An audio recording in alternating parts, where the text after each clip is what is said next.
THQ.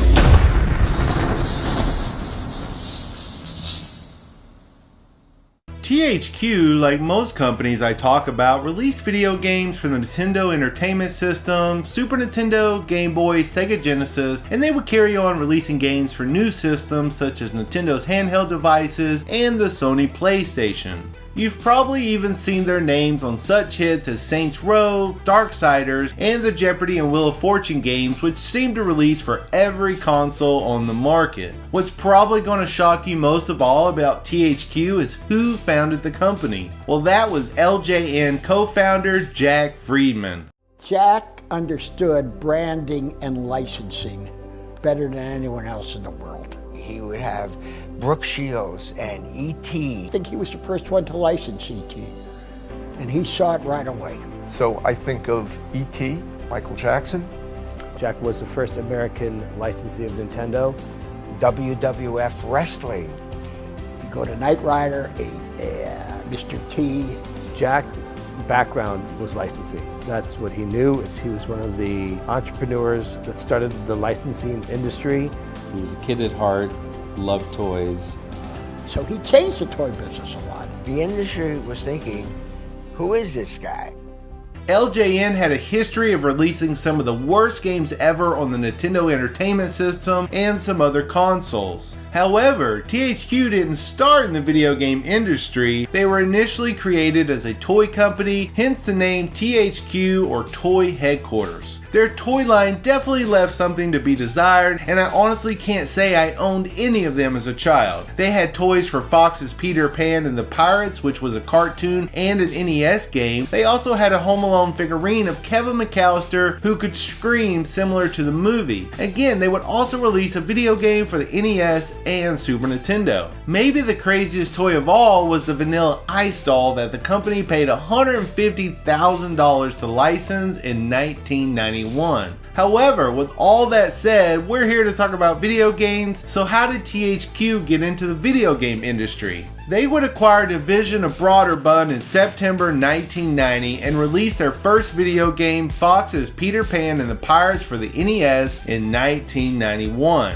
They would then make a move to shortcut their way to being a public company by doing a reverse merger takeover of the public shell corporation, Trinity Acquisition Corporation.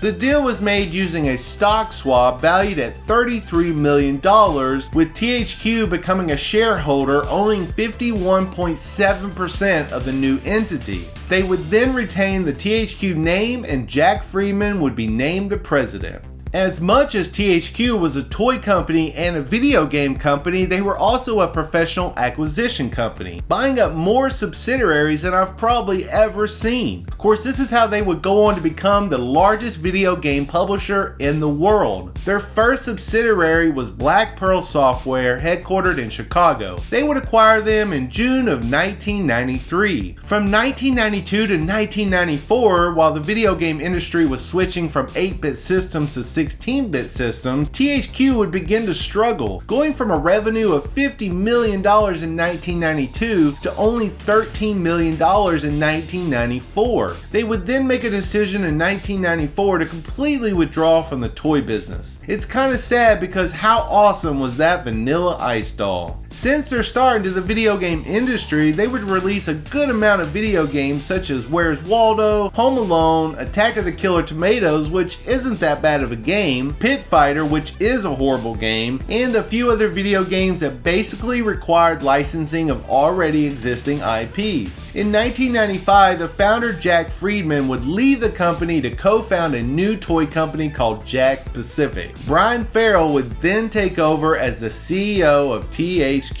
Between 1996 and 1998, THQ was starting to recover from its revenue losses that occurred in 1994. But by early 1999, their contracts with WCW were set to expire, causing them to lose their contract with Electronic Arts. Since the WCW accounted for 2/3 of THQ's revenues, their stock price would drop from $20 a share down to only $11 per share. They would continue acquiring companies in the 90s, and by the end of 1999, they had acquired a total of 6 companies. all while continuing to release video games through its parent company and its subsidiaries they were acquiring. In February 2000, THQ would face their first class action lawsuit over federal security law violations due to non-disclosure of material information. THQ was basically lying about the state of its business, their financial results, and prospects, causing their stock price to be inflated as high as $38 a share.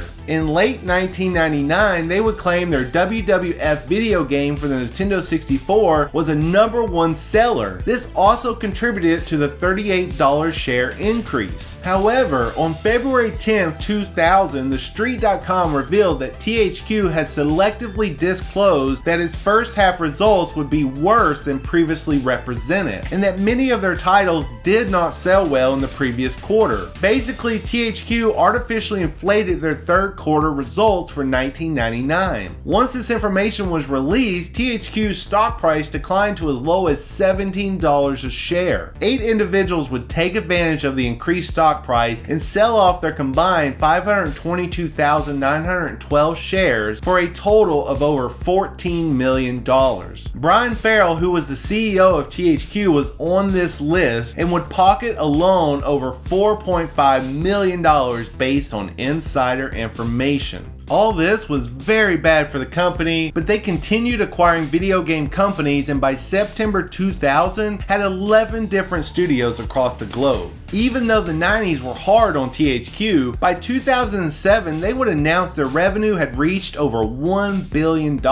This would be the peak for the company because only a year later they would be forced to close 5 of its video game studios. By 2009, THQ would have a huge decline in their sales and would be forced to cut $220 million in annual costs. Before all this happened, they were running as big as Activision, but many of their big budget games sold poorly despite having decent reviews. 2008 is also when a recession hit the United States, and this didn't help the company at all. THQ was in jeopardy of being purchased by another company after their shares decreased by 86%, valuing the company at only $173 million, which was a long ways from a year and a half ago where they had reached over $1 billion.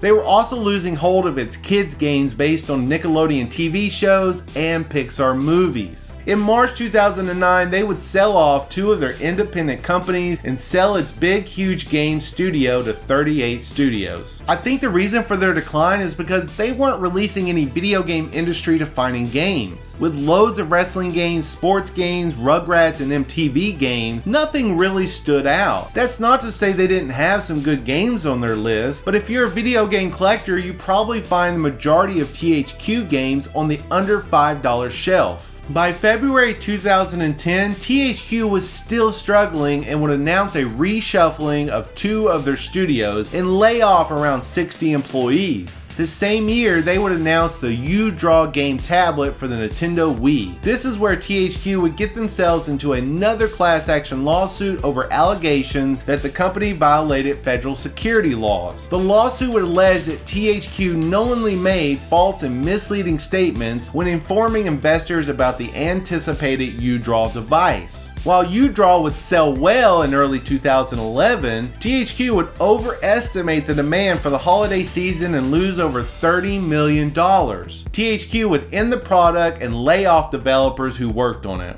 By May of 2012, THQ reported a new loss of $239 million. In order to prevent being delisted from the NASDAQ, THQ would hold a stockholder meeting and ask for approval to reverse split the company's common stock. By the end of 2012, THQ had defaulted on a $50 million loan from Wells Fargo and were headed towards bankruptcy, and their stock price had dropped down to $1.16. They would be forced to delay their flagship titles Company of Heroes 2 and Metro Last Light in 2013. In an effort to raise money, they would partner with Humble Bundle to launch the Humble THQ Bundle, and by December 12, 2000, they would sell nearly 800,000 bundles and raise $5 million.